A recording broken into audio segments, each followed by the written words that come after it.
Okay. Got it. I got it. Yeah. All right. Okay. Well, it's nice to meet you. To start with, would you like to say your name and where you are? My name is Yrjö Säävälä. It's a bit difficult for an English speaking person, but anyway, Yrjö. I'm called Yrjö also. Okay. And now at the time I'm in Helsinki, in Finland. Okay. And the first question is, who are you as a human being? And that can be anything you'd like to share in terms of your passions, your values, or qualities about yourself. Well, I was born in 50s, 54. So this is something that it has an influence on me, of course. I'm a post-war child. I was, and my parents took part in war, and so we after that we experienced also days of Cold War, how do you say, and then danger of nuclear war, and things like that are in the background, of course. I was born in a countryside in Ylöjä, more north from here, some 600 kilometers from here, up north, and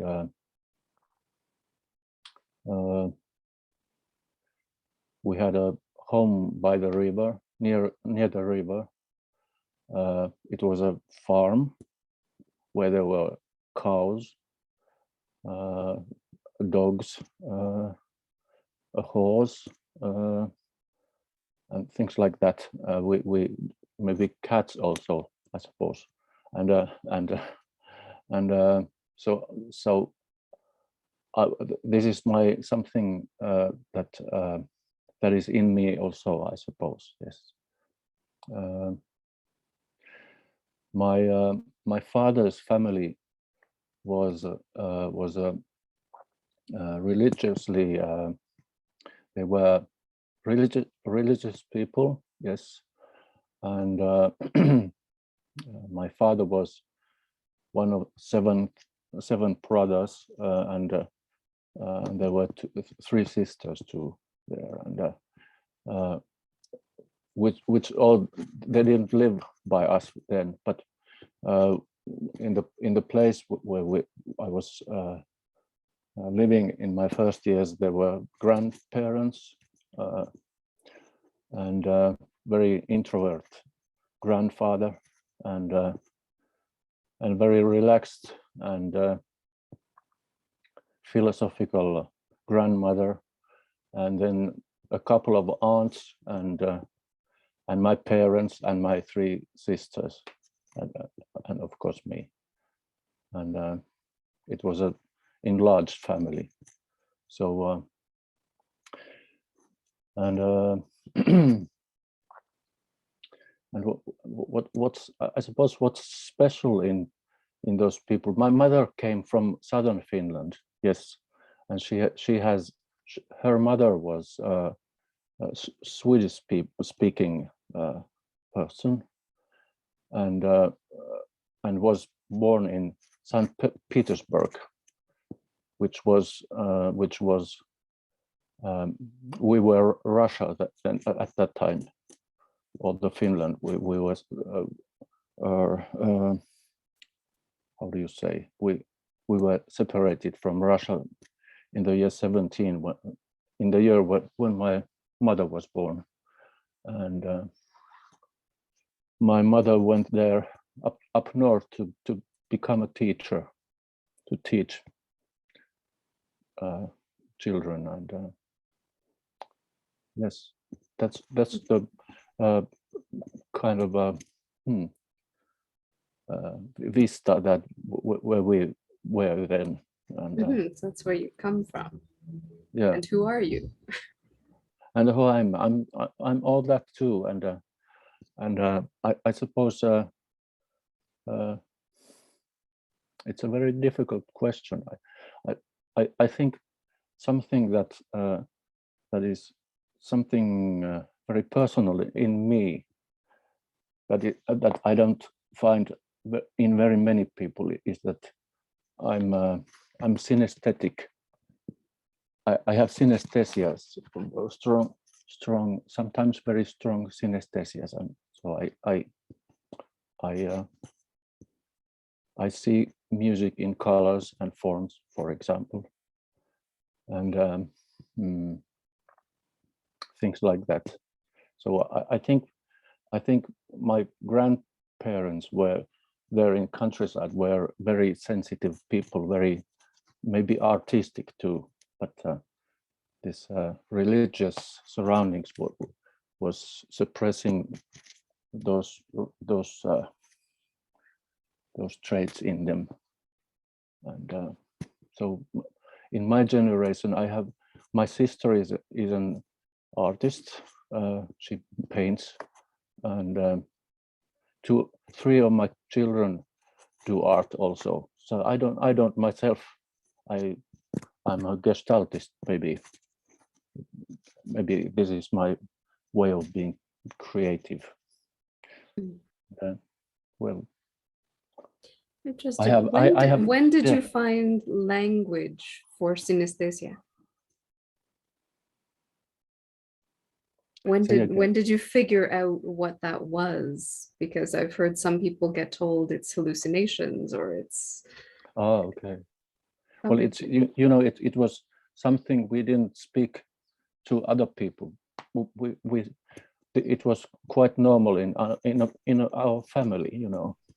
My father had very strong synesthesias also. He had his music also, and he was singing in chorus and playing trumpet, and nothing jazz-like, but what they it was more old-fashioned music, let's say, traditional music. So it was quite natural, but we didn't really speak of it to other people in school or anywhere, and I'm glad I can speak it out loud now. Yes. So I suppose it's kind of one way of being sensitive to what is where I am. So maybe it tells something of me too. Yes. What would you say some of your values are? Or your principles, I guess.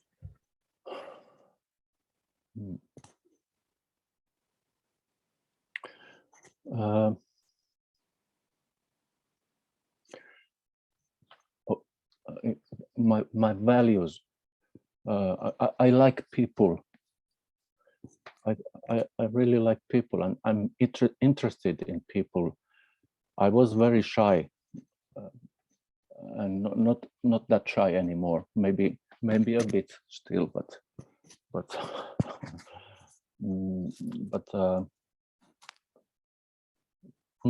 yes. My values. I think. Well, let's say now we all know what happens in Ukraine. It's something that is very, very. It makes people very sad. Me too. And in this sadness, it becomes really more clear that what things are very important, really important, alive things, people. Yes, that kind of things, contacts with other people. Yes. These are my values. Yes, they are values, I suppose. Yes. And you've mentioned a bit about your context that you come from. So I'm curious if there is one event or a specific set of circumstances that you would say really influenced or changed you in some way. Mm.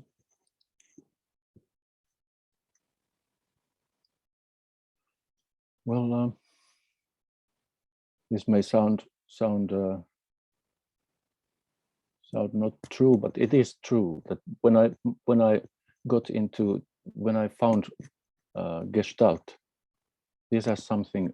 It was not very dramatic, but it has really given me a promise of opportunity to believe that I can be myself. It's a good thing to be like this, and it's a very good really releasing to let me be interested in other people. People are like wonders. It's a very nice thing that there are people here in the world, but also other things too. This may be something to do with aesthetic also. I like beautiful things or interesting things or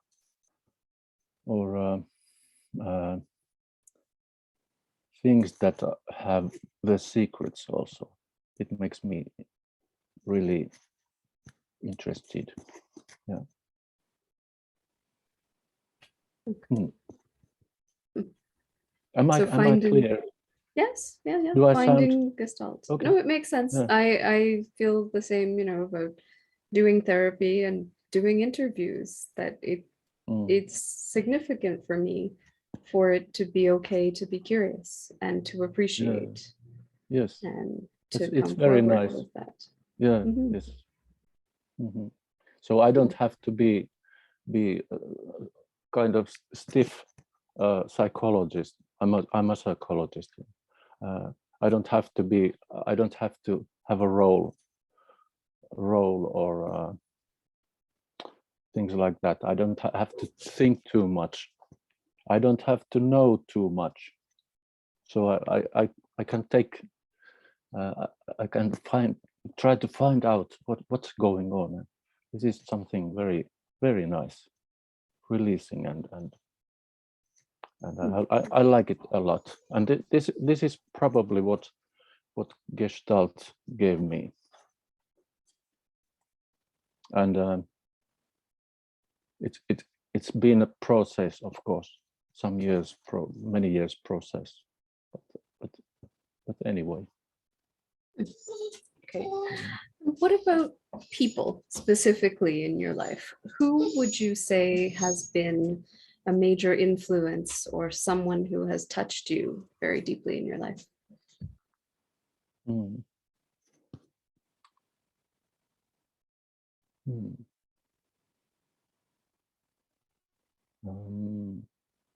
It's a good question.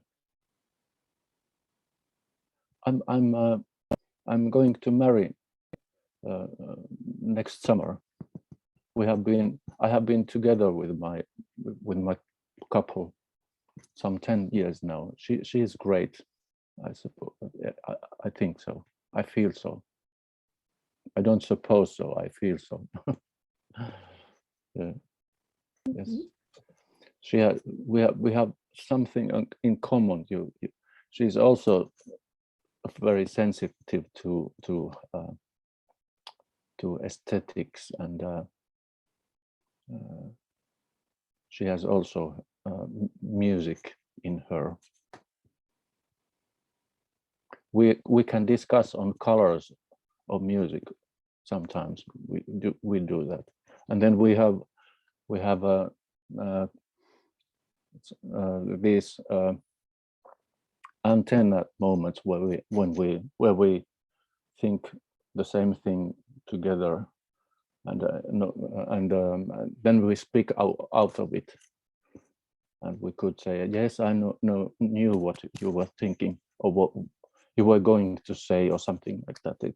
I like those moments very much too with her. And so And what has it meant for you to have her in your life? Connection.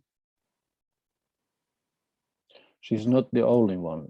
I have also, in fact, I have 6 children, 3 ecological and 3 biological, so to say. And I have a very good connection with them too. And I have 1 granddaughter too. Yes, for which I'm very glad. Yes, so I like people. I'm noticing. Humans. Yes. Yes. So this is maybe a slightly more personal question. Okay. But I'm curious how over the course of your life and now you have come to understand and experience yourself within your gender or as a man.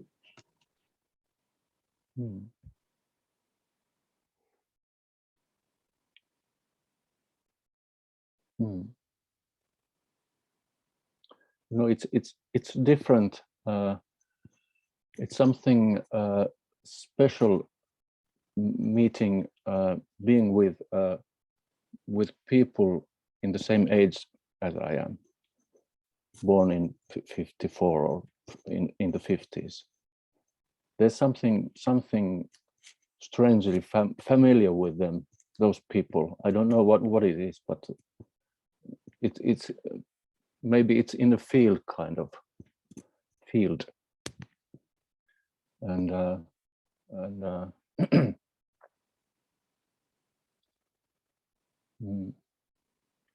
I've never thought myself a lot as a man, you know, but as a male, but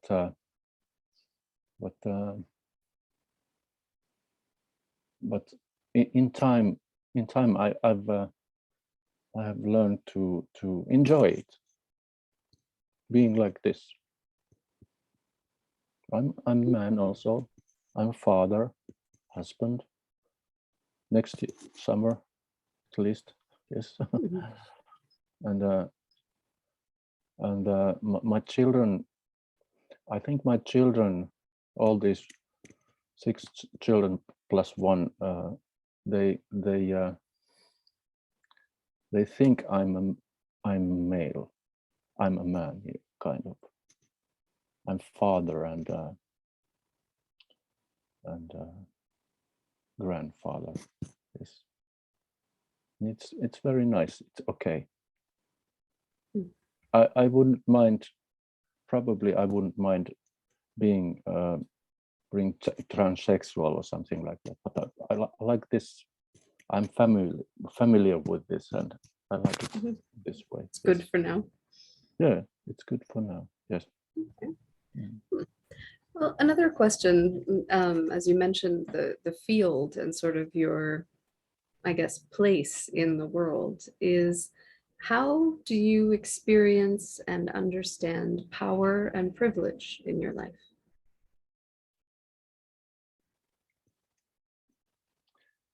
Well, I think field is something not like something not like that.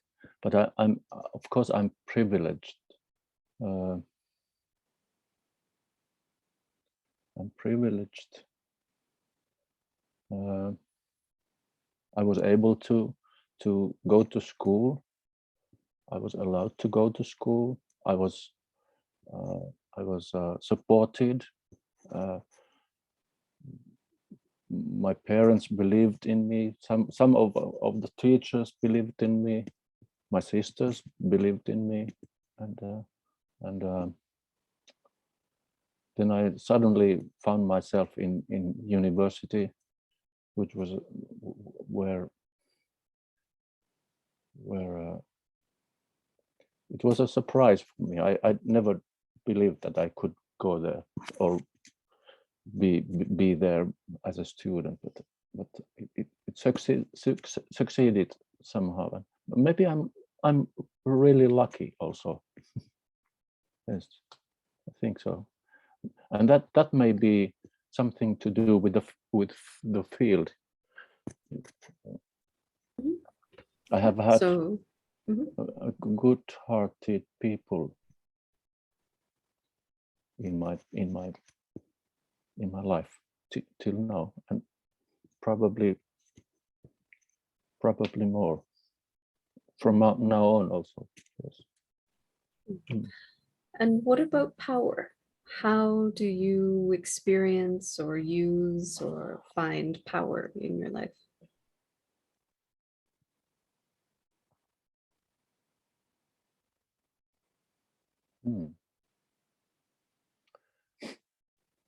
I think I'm a kind of silent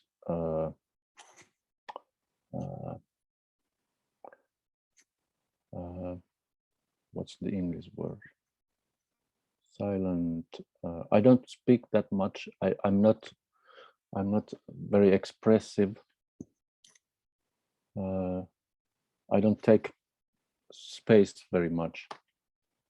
But I suppose people know what I think, and they respect maybe that what I think or do. And in that sense, I have power, I suppose. Yes. I started to go to Tai Chi lessons some weeks ago. So and there's a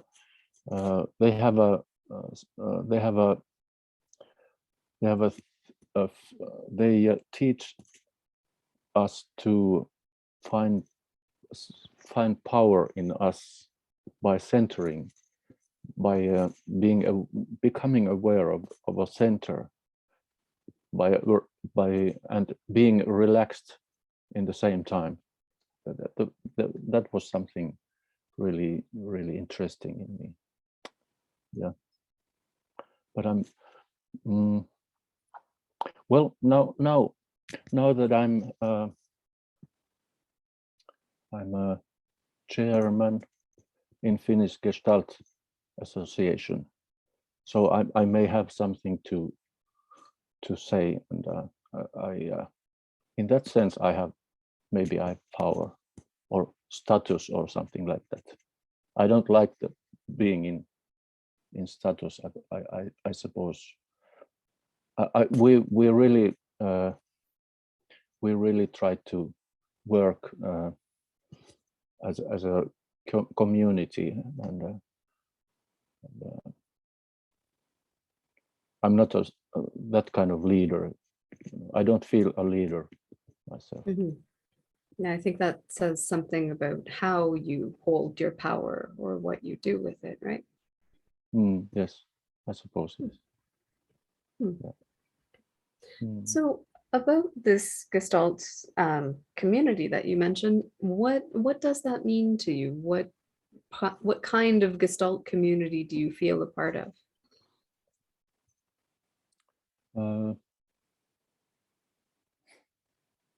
This in Gestalt, well, you know what's so good in Gestalt. It is being interested, respecting, being here, being at home where we are, enjoying dialogue, like I'm enjoying dialogue with you. I really am, and these kind of things.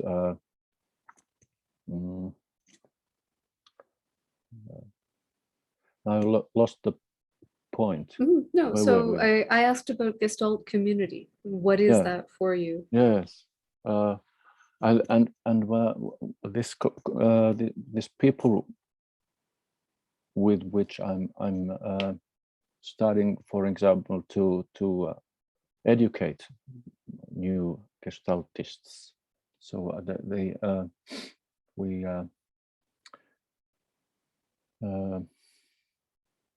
this is how we do. We do things together, and this is very important to us. We are. It's a bit anarchistic way of doing things. I've always been irritated in authorities or big leaders or something like that. I don't like that kind of doing things. So maybe we are a little bit anarchistic, and we try to trust each other and people's interest in Gestalt. And we got in Finland, we are a small country here, 5.5 million or so. We got 52. How do you say? There were 52 persons who wanted to come to our training. So it's a good start, very good start. We are able to do. We can work at first with 16 people, so we want to take it really seriously and contactfully. So it's a good start. Mm-hmm. Wow. So within Gestalt, with your practice or the work that you do, what would you say is yours? What is the essence of what you do and how you work? Are there specific kinds of projects or specific groups of people that you work with? What characterizes your work? I work with very different kind of people. I have had 18-year-old or young people, and my eldest client is now 71, 72, and he's great. And I like him a lot, and not very much older than I am, you know. I have also persons who have experienced psychotic periods. Many people have had stress in their lives or have OCD problems. Very many kind of people. I meet couples also, and with which I try to learn how to make a good dialogue.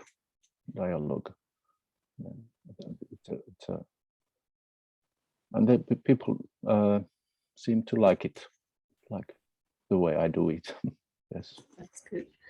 And how has Gestalt affected you as a person?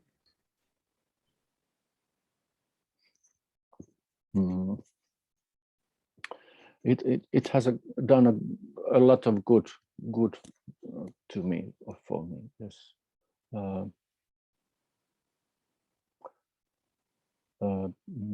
Let's say 20 years ago, I wouldn't have imagined that I'm speaking with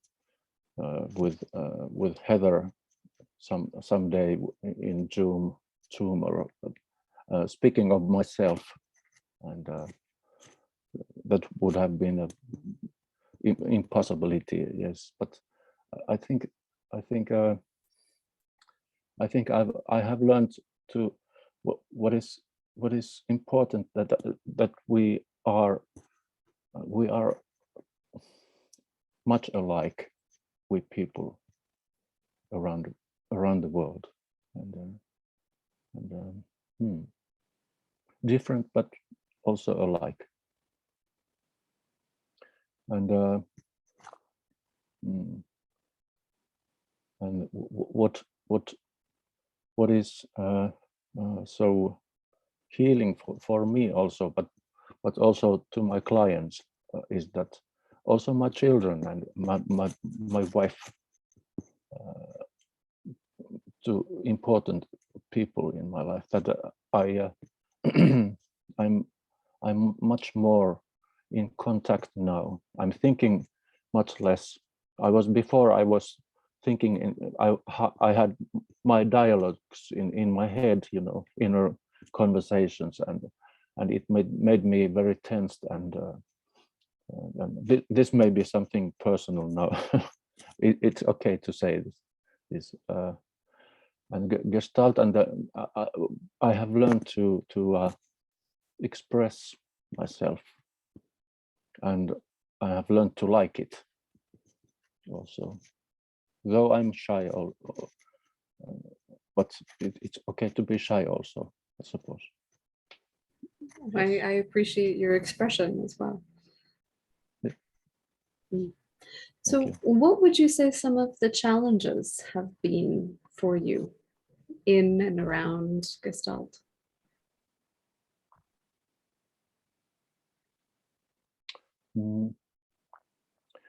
My personal challenge is how to go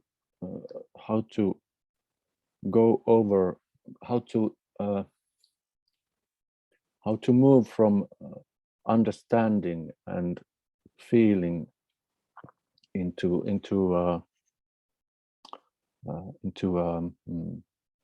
experiments, or studying what this is in movement, or in voice, or in whatever, in a lively way. It's for an introvert or shy person, as I was or am. I am. There's a difficult. There's a door which is not that easily be opened, and then when I find myself, I have stepped out of the thinking world, or in understanding world, or mode, and feeling mode, what is going on here. I feel it's very nice.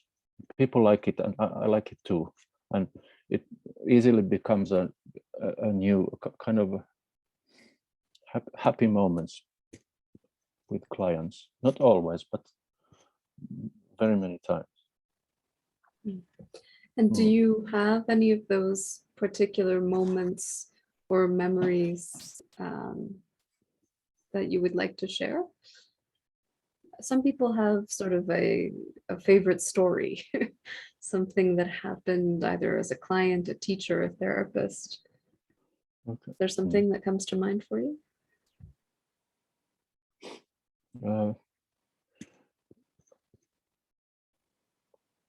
This is something to do with what I told you before. I was in a Gestalt group. It was 81 or something like that,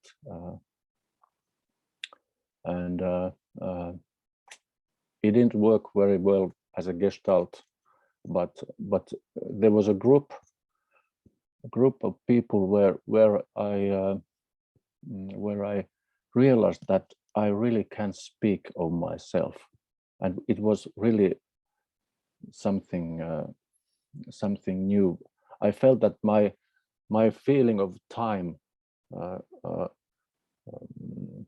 spread itself somehow, and I wasn't anymore in a tunnel like this, surviving tunnel, but time was much slower, and time was full of things, and it slowly went back, but not that much.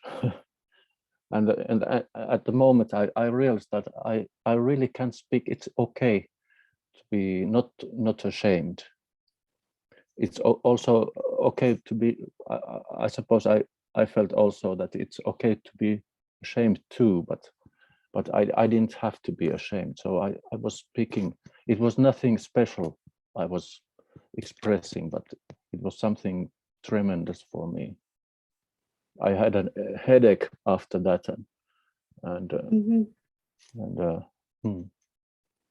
it's that interesting was something. that here and now expands, and Yes, yes, really. you break time and space in a quantum way. Yeah. The perception of experience in some of those moments is extraordinary.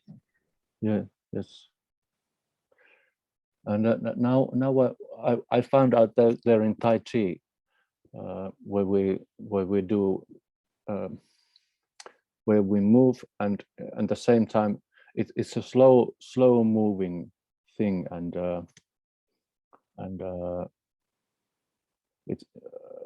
it's possible to that way. It's possible to be aware of what is happening in me, and I realized that I started to. This sounds a bit weird, but I started to see colors again, you know, like auras or something like that. So it's there. I think it's just levels of phenomenology, right? You just see a different level. Yes, yes.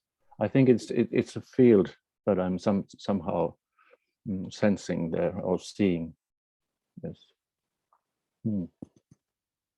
Interesting. Doesn't sound weird. It sounds interesting. Good, nice, good. Yeah. And I'm wondering where you're going next and where you think Gestalt is going from your perspective.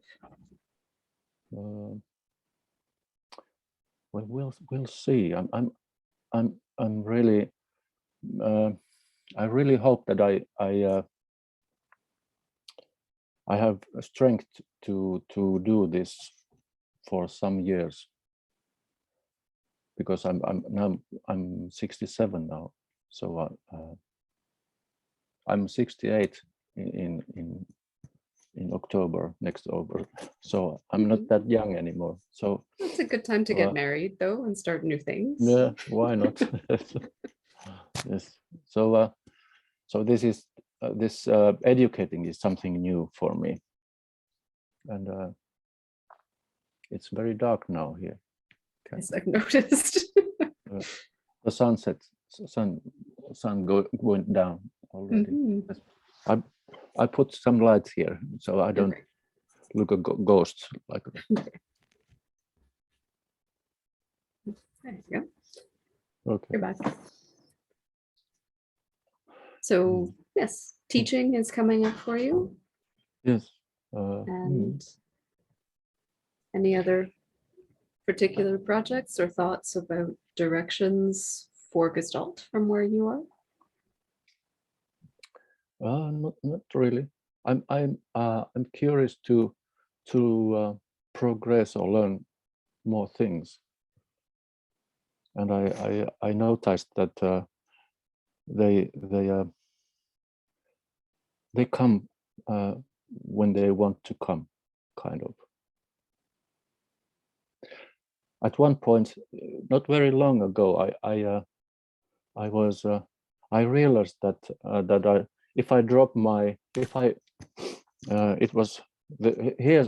there's a story. Okay, I was in a church.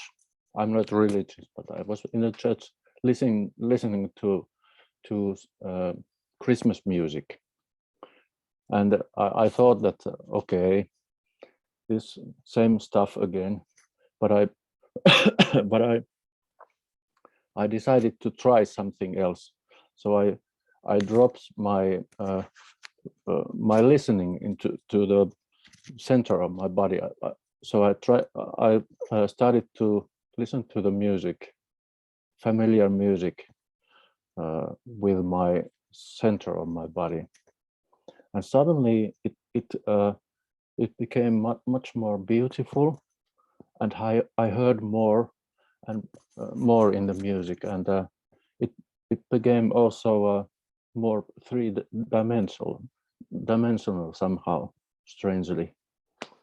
So I didn't hear with my ears that much, but I was feeling it with my gods or something like that. And I was doing that also with my clients.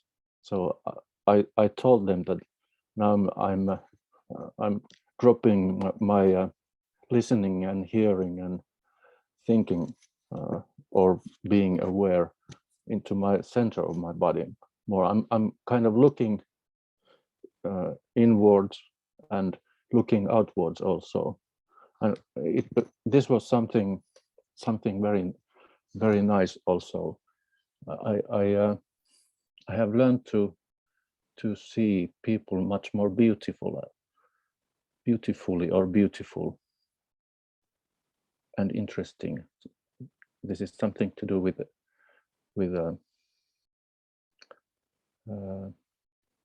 more three-dimensional, I could say. Yes. Yeah, it's like deeper hearing and listening and seeing and. Yes, and three-dimensional also. Yes, more. I'm more in field, you know. It's a field phenomenon, I suppose. And so this is a new kind of learning and practice for you. Yes, it has been with me maybe some months or so. I was very glad to notice that, okay, I'm this old and I'm still becoming better. Yes. Well, thank you. Is there anything else that you would like to share right now? Any other part of yourself or any other thoughts?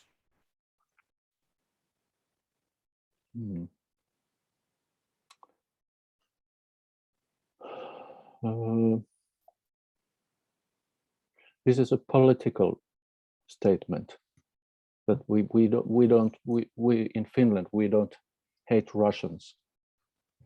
We are not afraid of Russians. They have a gangster in the lead, but people there are the same as we. Maybe this is my political statement, and we should be very worried, and we are so sad because of the Ukrainian situation there. In Finland, we are not that afraid for some reasons. I don't know. Yeah, maybe this was something that I needed to say. Yes. Well, thank you for sharing that. I appreciate it. It sounds very clear. Good. Yes. Okay. Well, if it's all right for you if we leave this here then for now? Yeah, sure. Did I answer your question? You did. It's been very nice to meet you. I'm very curious, and I want to send you some music and see what you see. Okay, do it. I'm curious. Yeah. Please do it.